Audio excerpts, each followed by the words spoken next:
Teacher mocks quiet boy, not knowing he speaks 9 languages. The school bell rang, echoing through the old hallways of Maplewood High. Students shuffled to their seats, their laughter bouncing off the walls. But in the very last row of Class 10B sat Leo, a boy who never quite fit in. His clothes were plain and worn. His shoes had holes in them. He rarely raised his hand, rarely spoke, and never seemed to finish his homework. Most teachers had already written him off.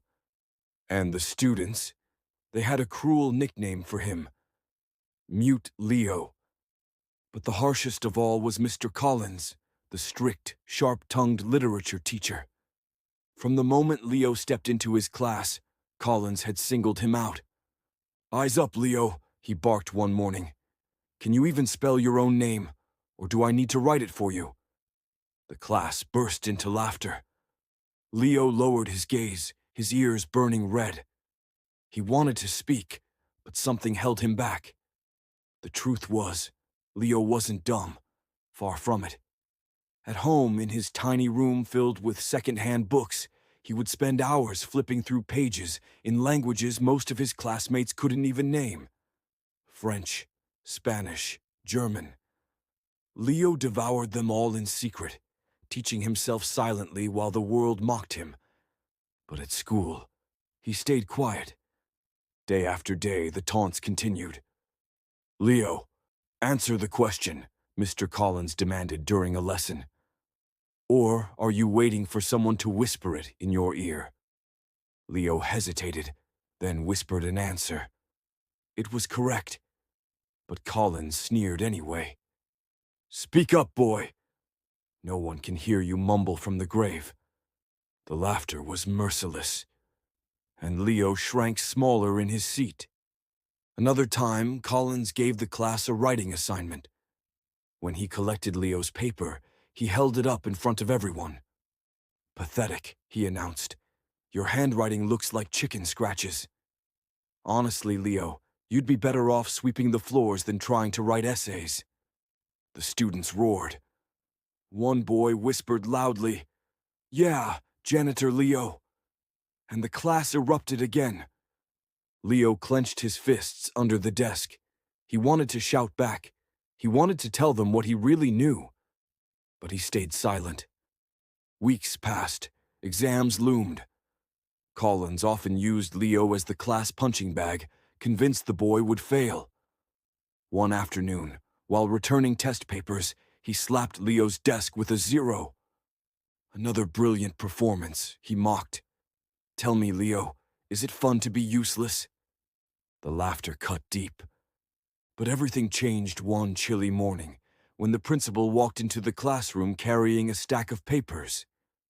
"Students," she announced, "our school has been invited to an international competition.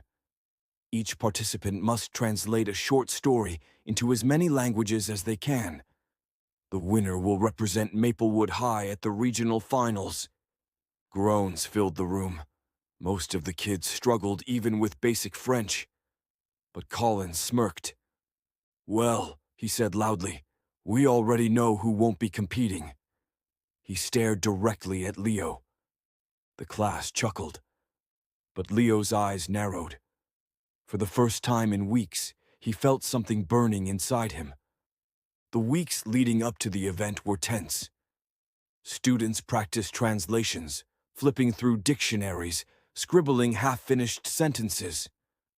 Collins encouraged the smart kids, often praising them loudly in class. But with Leo, he continued his insults. "Don't bother signing up," he said one afternoon. "The only language you speak is laziness." Leo didn't reply. He simply went home each night, sat at his small wooden desk, and studied harder than ever.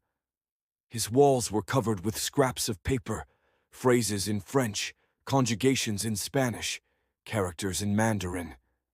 He fell asleep with books on his chest, dreaming of words that stretched across continents.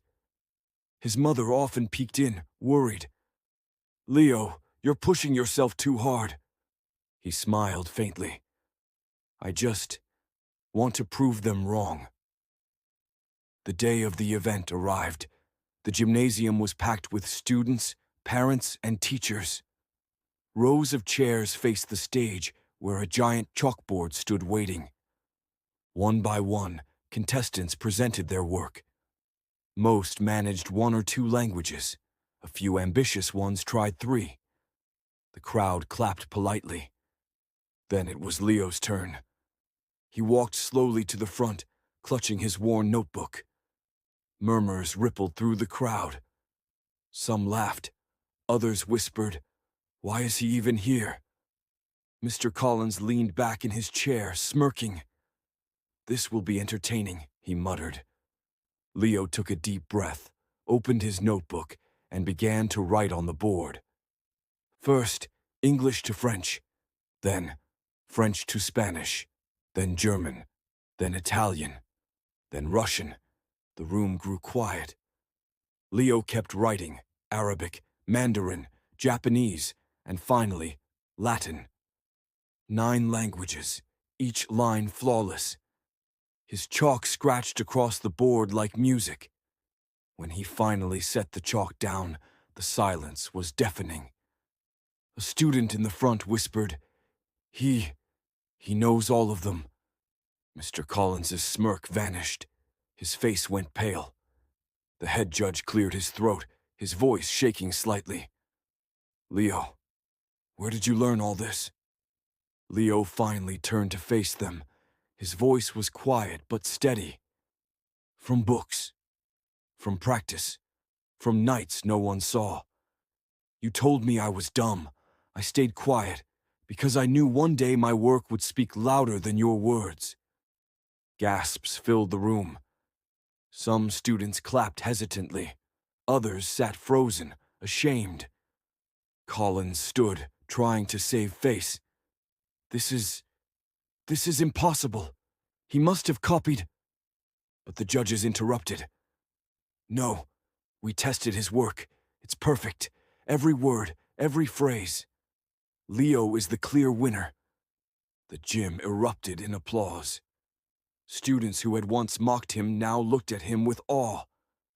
Mr. Collins stood speechless, his pride shattered. That day, Leo walked off the stage not just as the winner of the competition, but as the boy who silenced every insult with brilliance. From then on, no one called him Mute Leo again. He wasn't the quiet boy in the back of the class anymore. He was the student who had taught everyone, including his own teacher, that silence does not mean weakness. It means strength waiting for the right moment. Thank you for watching Tales of Triumph. If you enjoyed this story, don't forget to like, share, and subscribe. And remember, true greatness may be silent, but it is never gone. See you in the next episode.